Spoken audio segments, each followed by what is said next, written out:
ng umaga, ginagawa ko siya.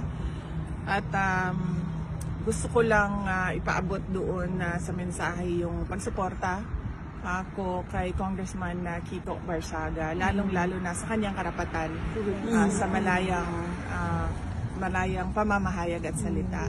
No, na protektado yun ng Constitution at lahat ng Pilipino ay merong karapatan na freedom of speech na to. So, yes, it's an assault to democracy. Hindi lang yung kaso ni Congressman Kiko Barsaga, no?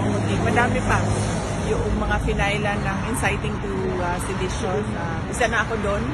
Meron akong case na under investigation for inciting to sedition. So, nakakalungkot kung bakit umabot na tayo sa ganitong estado sa ating bansa na hindi na nirerespeto yung Bill of Rights natin under the Constitution. Ma'am, ano pong mensahe mo kay Auntie Claire kung tatawanan ka niya sa statement mo na greedy and goodyearny? Greedy and goodyearny. Kanina lang na meron kang statement about pinagtatawanan ka ni Auntie Claire.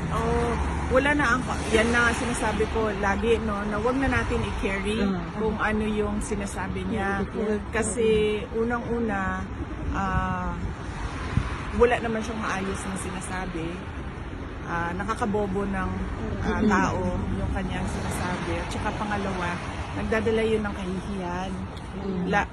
Lalong-lalo na kapag nagsasalita siya na nandun yung seal ng Office of the President. Kasi nakikita yun ng buong mundo. So nakakadala yun ng kahihiyan bilang mga Pilipino. Kaya ang mas maganda dyan, huwag pansinin para hindi umabot yung balita kung saan. Ma'am, may mensahe kayo kay Atty. Harry? Oh yes, nagsabi ako sa kanya ng get well soon, no?